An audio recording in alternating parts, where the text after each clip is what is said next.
Assalamualaikum warahmatullahi wabarakatuh. Perkenalkan, nama saya Nur Fani, 1913 Dalam kesempatan kali ini saya akan menjelaskan mengenai tidak dari terjadinya gempa di Pasaman Barat pada tanggal 25 Februari 2022. Berikut penjelasannya.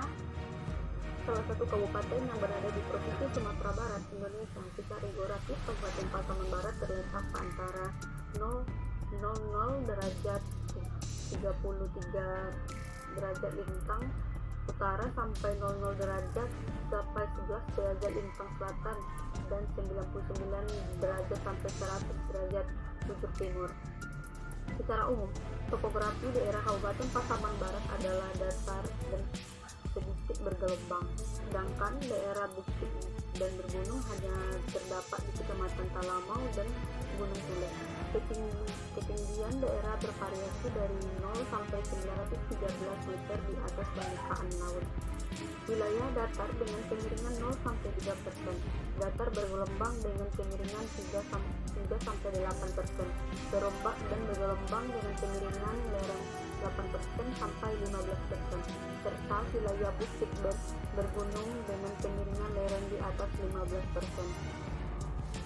Daerah Pasaman Barat ini secara geologis dilalui oleh patahan Sumatera, yaitu patahan yang memotong Pulau Sumatera dari ujung utara barat di Aceh hingga selatan Lampung yang dikenal dengan patahan Sesar Semangko. Selain itu di Pasaman Barat terdapat dua gunung, yaitu Gunung Talamau dan gunung yang disebut dengan Gunung Ophir, adalah gunung tertinggi di Sumatera Barat.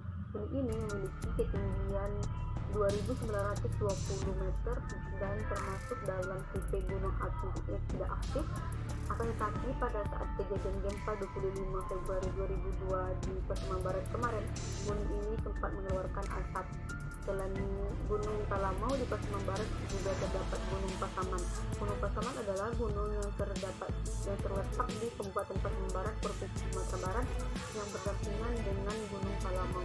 Gunung ini termasuk dalam tipe gunung api yang tidak aktif, dikenal juga dengan nama Puncak Rajo Lumajang Negari Malampa, terjadi pada hari Jumat 25 Februari 2022 pada pukul 11 waktu Indonesia Barat. Galodo susulan terjadi sekitar pukul 15 waktu Indonesia Barat setelah diikuti dengan hujan yang dengan intensitas yang tinggi.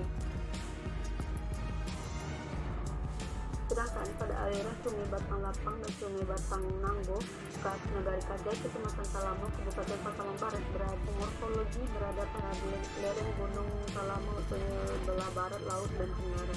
Morfologi dengan kemiringan terjaga dengan terjal kurang lebih 40 derajat.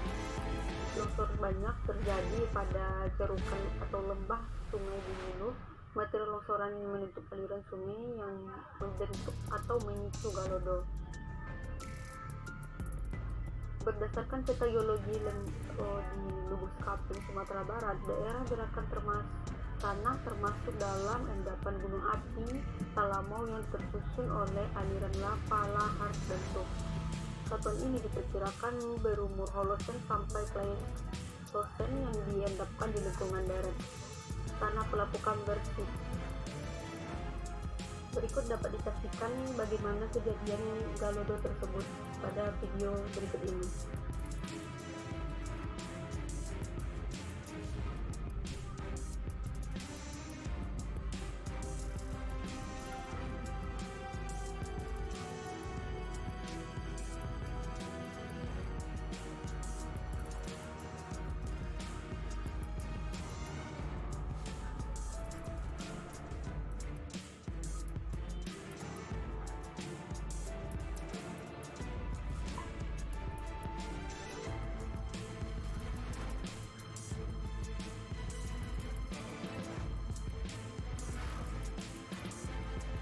Dari video tersebut, galodo terjadi pada dua aliran sungai di Dangari Malampa, yaitu di Sungai Batang Silangan dan Sungai Batang Tepa. Galodo terjadi akibat longsoran atau slop failure yang menimbun atau menutup cekungan lereng atau buli yang menghambat aliran sungai sehingga membuat bendung alam. Di Sungai Batang Silangan terjadi dua kali. Galodo pertama kali pada jam 2 jam setelah gempa utama dan Garuda pertama yang menimbun warga saat sedang bekerja di ladang. Garuda kedua terjadi pada saat pukul 15.00 waktu Indonesia Barat setelah hujan lebat. Aliran dari bahan rombakan mendetik kipas aluvial pada celah atau bukaan jalur sebagai dari kaki Gunung Kalamau. Jalur endapan yang mengakibatkan 6 orang tewas tertimbun material endapan.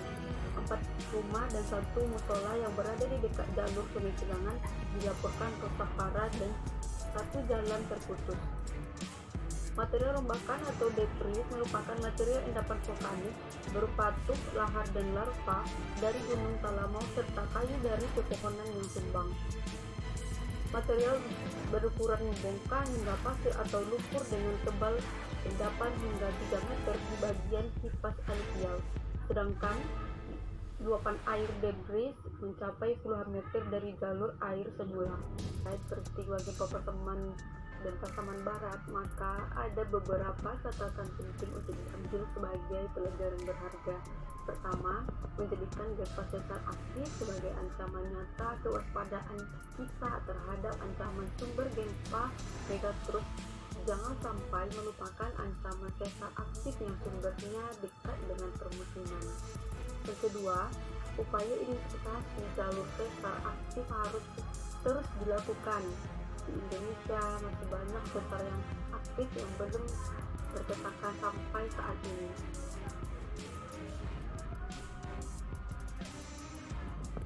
Gempa Pasaman Barat ini menjadi peringatan untuk kita menjadi ternyata masih ada segmen sesar aktif pembangkit gempa kuat tetapi belum terpetakan. Ketiga, pentingnya mewaspadai dampak ikutan gempa atau collateral impact khusus daerah perbukitan. Waspadai dampak ikutan gempa seperti longsor, runtuhan batu, banjir bandang, dan munculnya mata air panas. Gempa Pasaman Barat memicu longsoran yang membendung aliran sungai, kemudian jebol dan memicu banjir bandang di Malampah, Tigonagari, dan Pasaman. Gempa ini juga memicu munculnya sumber air panas bercampur lumpur di Jorong, Padang Baru, Nagari, Ganggo, Hindia, Bonjol, dan Pasaman. Keempat, upaya mitigasi struktural dengan membangun rumah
sampaikan mengenai bencana di Pasaman Barat pada tanggal 25 Januari 2022.